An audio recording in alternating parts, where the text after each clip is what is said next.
Hi friends, నేను మీ Jafar. Welcome back to Jafar education. ఈరోజు మార్నింగ్ సెషన్ పేపర్ 1 మిత్రులకు వచ్చినటువంటి ప్రశ్నలు, కొన్ని సమాధానాల్ని, ప్రశ్నల యొక్క సరళి ఏ విధంగా ఉంది, ఈరోజు ప్రశ్న పత్రం ఓవరాల్గా ఏ విధంగా ఉంది అనే అంశాలని మనము క్లియర్గా తెలుసుకునే ప్రయత్నం అయితే చేద్దాం మిత్రమా. మీరైతే తప్పకుండా జాఫర్ ఎడ్యుకేషన్ ఛానల్ని సబ్స్క్రైబ్ చేసుకొని ప్రతి ఒక్క వీడియోని లైక్ చేసి మీ యొక్క సపోర్ట్ని అందించడం మిత్రమా. రైట్, ఇక్కడ మనం చూసుకున్నట్లయితే ఓవరాల్ గా చూసుకున్నట్లయితే ముఖ్యంగా తెలుగు అయితే ఈజీగా ఉంది. సో చూసే ప్రయత్నం చేద్దాం. మళ్ళీ మ్యాథ్స్ అనేది కూడా చాలా ఈజీగా ఉంది. బై ద పీపుల్, అదేవిధంగా ఆఫ్ ది పీపుల్, అదేవిధంగా ఫర్ ది పీపుల్ సంబంధించి అబ్రహం లింకన్ కి సంబంధించిన ఒక క్వశ్చన్ రావడం జరిగింది. రామానుజన్ సంఖ్య అడగడం జరిగింది 1729 మ్యాథ్స్ లో. అదేవిధంగా బ్రూనర్ సిద్ధాంతం వచ్చింది. ఇక్కడ సైకాలజీకి సంబంధించినటువంటి ప్రతి క్వశ్చన్ అనేది అప్లికేషన్ రూపంలో అడగడం అయితే జరిగింది మార్నింగ్ సెషన్ ఈ రోజు వరకు.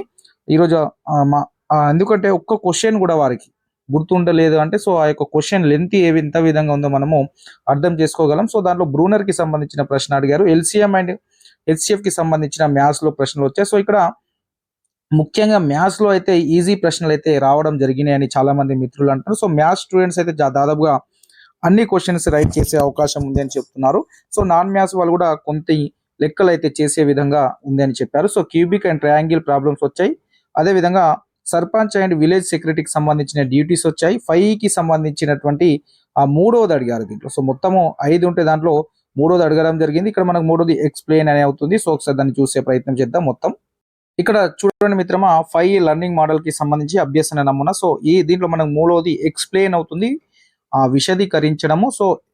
ఎంగేజ్ అంటే కృత్యంలో నిమగ్నమై ఉండడం. ఎక్స్ప్లోర్ అంటే అన్వేషించి తెలుసుకోవడము. ఎక్స్ప్లెయిన్ అంటే విశదీకరించడం. ఎలాబరేట్ అంటే విపులీకరించడం.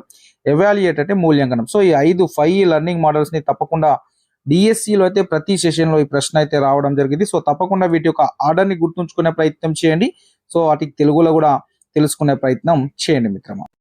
నెక్స్ట్ మిత్రమా, అలుగులు అంటే అర్థం అడిగారు. బాణములు అవుతాయి. ఇది మనకు థర్డ్ క్లాస్ తెలుగులో మనకు అలుగులు మనకు ఒక సుమతి పద్యాలు ఉంటాయి. వేమన పద్యాలకు సంబంధించినటువంటి సుమతి పద్యాలకు సంబంధించిన పద్యం ఉంటుంది. అక్కడ నుంచి ఈ ప్రశ్న అడగడం అనేది జరిగింది మిత్రమా. నెక్స్ట్ ఇక రామానుజ సంఖ్య తెలుసుకున్నాం. ఆల్రెడీ మనకు సహజ సంఖ్యలకి సంబంధించి ఒక ప్రశ్న అడిగారట. అది 0 ఎన్నిసార్లు అని అడిగారా, 1 ఎన్నిసార్లు వస్తుందని అడిగారా అనేది క్లారిటీ లేదు. మొత్తానికైతే 1 నుంచి 110 వరకు ఉన్నటువంటి సహజ సంఖ్యలకు సంబంధించి ఒక ప్రశ్న అడిగారు. నెక్స్ట్ ఇక్కడ అలుగులు అంటే బాణములు అని అర్థం మనకు. ఇది కూడా మనం ఆల్రెడీ రివిజన్ క్లాస్ లో, అదేవిధంగా మీకు ప్రతిసారి పీడిఎఫ్ లో కూడా అన్ని క్లియర్ గా మీకు 3rd to 10th క్లాస్ లో ఉన్నటువంటి అన్ని పదజాలను ఒకే దగ్గర చెప్పడం కూడా పీడిఎఫ్ రూపంలో అందించడం కూడా జరిగింది. సహజ పండితుడు బమ్మెరపోతున్న. పెనివిటి అంటే అర్థం భర్త అని అవుతుంది. తెలుగులో చిత్రకథ ఉపకరణ దృశ్య శ్రవణ ఉపకరణం అవుతుంది. ఇది మనకు మెథడ్స్ లో అడిగారు. నెక్స్ట్ అదే విధంగా ఇక్కడ మనకు పియూసి యొక్క ఫుల్ ఫామ్ అడిగారు. అదేవిధంగా మనము చూసుకున్నట్లయితే పంచమి విభక్తికి సంబంధించిన ప్రశ్న డింగ్ డాంగ్ వాదం వచ్చింది తెలుగు మెథడ్స్ లో. ఒకసారి పియూసి ఫుల్ ఫామ్ చూద్దాం. పియూసి అంటే ఇక్కడైతే పొల్యూషన్ అండర్ కంట్రోల్ అనేది అయితే మనకు గూగుల్లో సెర్చ్ చేస్తే అయితే వస్తుంది. పియూసి యొక్క full form pollution under control. Textbook లో ఒకవేళ వేరే విధంగా కూడా ఉండే అవకాశం ఉంది. దాంట్లో మీరు గమనించే ప్రయత్నం చేయండి మిత్రమా. నెక్స్ట్ ఇక్కడ చూసుకున్నట్లయితే ఆర్టీ 2009 లో ఎలిమెంటరీ విద్య గురించి తెలిపేకి సంబంధించి ఒక సెక్షన్ అడిగారు. పిలిగ్రీ దేనికి సంబంధించింది, అది లోహమా వెండి? వెండి పైన వేసేటువంటి ఒక పూతని మనం పిలిగ్రీ అంటాము. దానికి సంబంధించిన ఒక క్వశ్చన్ వచ్చింది. దాన్ని మీరు గమనించే ప్రయత్నం చేయండి. పోతన చరిత్రకు సంబంధించి వనమాలయ వర్ధాచార్యులకు సంబంధించి ప్రశ్న వచ్చింది. అదేవిధంగా సహజ పండితుడికి సంబంధించిన బిరుదు మనం ఆల్రెడీ చెప్పుకున్నాం. వ్యాపారాలు అనేటివి అంతస్తాలకు సంబంధించి ఒక ప్రశ్న వచ్చింది. సైకాలజీ మాత్రము చుక్కలు చూశామని అభ్యర్థులు అయితే చెప్తున్నారు మిత్రమా. నెక్స్ట్ ఇక అయితే అనేది ఏమిటి అని అడిగారు. అయితే అనేది మనకు అవ్యయాలు అవుతాయి. అవ్యయాలకు సంబంధించిన పదాలు ఇవన్నీ.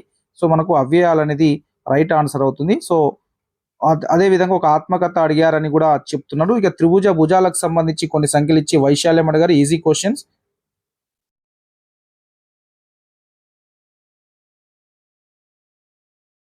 నెక్స్ట్ మిత్రమా, ఇక్కడ తెలుగులో మనకు శతపత్రం రచన ఒకటి అడిగారు. గడియారం రామకృష్ణ శర్మకు సంబంధించినటువంటి. ఇక్కడ నెగిషి అంటే వెండి నెగిషిని మనం ఫిలిగ్రీ అని అంటాము. ఈ ప్రశ్న రావడం అనేది జరిగింది. నెక్స్ట్ ఇక్కడ చూసుకున్నట్లయితే మిత్రమా, వైశాల్యానికి సంబంధించినటువంటి ఒక ప్రశ్న వచ్చింది. మీరు ఈ విధంగా చుట్టుకొలత ఈ విధంగా చేస్తే మీకు ఆన్సర్ అనేది 84 అయితే రావడం జరుగుతుందని ఒక అభ్యర్థి అయితే పంపించారు. సో బాలురచే సెలవు తీసుకోబడింది ఏ వాక్యం? కర్తరి వాక్యం, కర్మణి వాక్యం అని అడిగారు. సో కర్మణి వాక్యం అనేది అవుతుంది. దాన్ని గమనించే ప్రయత్నం చేయండి. సో ఇది మన టెస్ట్ సిరీస్ కి సంబంధించినటువంటి మనం చెప్తున్నటువంటి వే ఆఫ్ కావచ్చు, మనం ఇస్తున్నటువంటి టెస్ట్ సిరీస్ కావచ్చు. సో ప్రతి సెషన్లో 40 నుంచి 50 ప్రశ్నలు, 60 ప్రశ్నలు అనేటివి కంపల్సరీగా జాఫర్ ఎడ్యుకేషన్ టెస్ట్ సిరీస్ నుంచి తప్పకుండా రావడం అనేది జరుగుతుంది. సో ఇది ఒక అభ్యర్థి యొక్క అభిప్రాయం అయితే తెలియజేస్తున్నారు. పోతన చరిత్ర రాసింది ఎవరు అని అడిగారు. సో వనమాలయ వరదాచార్యులు ఆల్రెడీ మనము చెప్పుకున్నాము.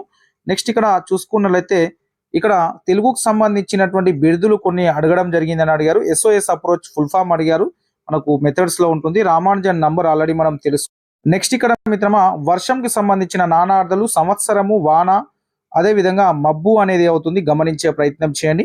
ఇది మన టెస్ట్ సిరీస్ తెలుగు గ్రామర్ లో జర్నీలో ఉంటూ మన యొక్క యూట్యూబ్ లో ఉన్నటువంటి వీడియోని చూస్తూ వెళ్తే ఈ రోజు దాదాపుగా చాలా క్వశ్చన్స్ రావడం అనేది జరిగింది. EVS కూడా మీ నోట్స్ నుండి చాలా క్వశ్చన్స్ రావడం అనేది జరిగిందని ఒక అభ్యర్థి అయితే తెలుపుతున్నటువంటి అభిప్రాయాలు. సో ఇక్కడ మన ఒక quality content, quality test series free cost, లో కాస్ట్ లో అందించడం అనేది జరుగుతుంది. ఊరడికి సంబంధించి ఒక ప్రశ్న వచ్చింది. ఇది బోనాలకు సంబంధించింది. నీరటి అంటే చెరువు దగ్గర నీరు వదిలిపెట్టే వారిని మనము నీరటి అని అంటాము. సో ఇది మనకు ఈజీ క్వశ్చన్ అయితే మీ అందరికీ తెలిసిన. చతుర్భుజం యొక్క భుజం ఇచ్చి 4 సెంటీమీటర్లైన కర్ణాలు అడిగారు. సో ఇవి మనకు ఆన్సర్ అనేది 4 వస్తుందని చెప్తున్నా. ఏర్పడడానికి కావాల్సిన కనీస కొలతలు మ్యాథ్స్ లో చతుర్భుజాలు ఏర్పడడానికి కావాల్సిన కనీస కొలతలు ఆన్సర్ మనకు 4 అవుతుంది. అదేవిధంగా ఇది చెప్పుకున్నాం ఆల్రెడీ. చింతకాంతం అనేది జాతీయమా, సామెతన, సూక్తి అని అడిగారు. సో జాతీయం అనేది అవుతుంది. దాన్ని గమనించే ప్రయత్నం మీరు చేయండి మిత్రమా. నెక్స్ట్ ఇక్కడ డింగ్ డాంగ్ వాద మ్యాక్స్ ముల్లర్ ఆల్రెడీ తెలిసినట్టుంది. అదేవిధంగా అనిత ఘట్ కేసరికి సంబంధించిన నాణ్యం అడిగారు. వర్షం అర్థం మనం ఆల్రెడీ చెప్పుకున్నాము. ఆ పంచమి విభక్తి అడిగారు. అందునానికి సంబంధించిన పంచమి విభక్తిని కూడా ఈరోజు తెలుగులో మళ్ళీ అడగడం జరిగింది. నెక్స్ట్ కెరోటినాయిడ్ కి సంబంధించి సైన్స్ లో 7th లో ఉంది. సో అది కూడా ఒక టేబుల్లో ఉంటుంది. సో అది మీకు ఈ క్వశ్చన్ రావడం అనేది జరిగింది. అదేవిధంగా తెలుగులో ఒక పద్యం ఇచ్చారు. బలవంతుడ నాకేమని, అది ఒక పద్యం వచ్చింది. ఆ తెలుగులో చిత్రకథకు సంబంధించి వచ్చింది. సో ఇవి మనకు మార్నింగ్ సెషన్ లో ఓవరాల్ గా పేపర్ ఒకసారి చూసుకున్నట్లయితే నార్మల్ గా పేపర్ ఉంది. మరీ ఈజీ కాదు, మరీ హార్డ్ కాదు, యావరేజ్ గా అయితే పేపర్ వచ్చింది. ఇక్కడ చూసుకున్నట్లయితే మార్క్స్ అయితే ఒక అందరికి ఒక 120 అయితే 130 అయితే కొద్దిగా మంచిగా చేసిన వాళ్ళకి మ్యాథ్స్ కరెక్ట్ గా చేసి, సైకాలజీ మంచి అటెంప్ట్ చేసిన వాళ్ళకైతే మంచి స్కోర్ వస్తుంది. సైకాలజీ ఎందుకంటే టైం టేకింగ్ క్వశ్చన్స్ ఉన్నాయి. నెక్స్ట్ అదే విధంగా ఇంగ్లీష్ కూడా చాలా, ఇంగ్లీష్ అండ్ సైకాలజీ మంచి చేసిన వాళ్ళకి మంచి స్కోర్ వస్తుంది. ఎందుకంటే ఇక్కడ మ్యాథ్స్ అనేది చాలా ఈజీగా వచ్చింది కాబట్టి ఆ మ్యాథ్స్ అందరు చేసినా ఇక్కడ మెయిన్ గా అయితే చేయాల్సినవి సైకాలజీ, ఇంగ్లీష్ అండ్ EVS లో కూడా కొన్ని క్వశ్చన్స్ అప్లికేషన్ లో వచ్చాయని మిత్రులు అయితే చెప్తున్నారు. సో మన ఒక దేశానికి సంబంధించిన కానీ అడవులేవి, సతత హరితారణ్యాలు, అదే విధంగా వేరే దేశం నుండి ఒక దిగుమతి చేసుకుంది ఏంది, ఇంగ్లాండ్ నుండి ఒకటి దిగుమతి చేసుకున్నాం. సో దానికి సంబంధించిన ఒక ప్రశ్న రావడం కూడా జరిగింది. నెక్స్ట్ ఇక్కడ చూడండి, Jersey cow imported from which country అని అడిగారు. So England. అదేవిధంగా బుద్ధ టీచింగ్ కాల్డ్ అడిగారు. త్రిపీఠికలకు సంబంధించి ఒకటి రావడం అయితే జరిగింది. ఇది మనం ఆల్రెడీ తెలుసుకున్నాం. చెరువుల నుండి నీరు పంపిణీ చేసేవారిని మనం నీరటి అని అంటాం మిత్రమా. ఇది జాఫర్ ఎడ్యుకేషన్ యొక్క టెస్ట్ సిరీస్ సక్సెస్ కి నిదర్శనం. జాఫర్ ఎడ్యుకేషన్ ప్రతిదీ ఆ వే ఆఫ్ టెట్ కి ఎంత అవసరమో అంతే అందించే ప్రయత్నం చేశాను. అదేవిధంగా నెక్స్ట్ DSC టెస్ట్ సిరీస్ లో కూడా HGTకి సంబంధించినటువంటి క్వాలిటీ కంటెంట్ తో, లో కాస్ట్ తో, ఫ్రీ కాస్ట్ కాకుండా కొద్దిగా తక్కువ అమౌంట్ తీసుకొని మీకు మంచి టెస్ట్ సిరీస్ విత్ ఎక్స్ప్లెనేషన్ వీడియోతో సహా ఈరోజు ఎగ్జామ్ అయిన తర్వాత నెక్స్ట్ డేనే మీకు ఎక్స్ప్లెనేషన్ వీడియో అందుబాటులో వస్తుంది. ఆ టెస్ట్ కి సంబంధించి 50 ప్రశ్నలు ఉంటాయి. 50 ప్రశ్నలకు సంబంధించి ప్రతి ప్రశ్నని ఎక్స్ప్లెయిన్ చేస్తూ మీకు టెస్ట్ సిరీస్ ని అందించే ప్రయత్నం అయితే నేను చేస్తున్నాను. సో మీ యొక్క సపోర్ట్ ని తప్పకుండా మీ యొక్క లైక్ ద్వారా, అదేవిధంగా మీ యొక్క అభిప్రాయం ద్వారా మన యొక్క టెస్ట్ సిరీస్ టెట్ లో ఏ విధంగా యూజ్ అయిందనే విషయాన్ని తప్పకుండా కామెంట్ రూపంలో తెలియజేసే ప్రయత్నం చేయండి. సో మన యొక్క టెస్ట్ సిరీస్ అనేది సో ఆ విధంగా మీకు DSC సిలబస్ కంప్లీట్ గా పూర్తి చేసే విధంగా ప్లాన్ చేస్తున్నాను. మీతో చదివించడం మా బాధ్యత, మీతో ఎగ్జామ్ రాయించడము, మీ డౌట్ ని క్లారిఫై చేయడం అనేది జాఫర్ ఎడ్యుకేషన్ రెస్పాన్సిబిలిటీ తీసుకోబోతుంది. తప్పకుండా మీ యొక్క సపోర్ట్ ని అందించే ప్రయత్నం అయితే చేయండి. Thank you so much.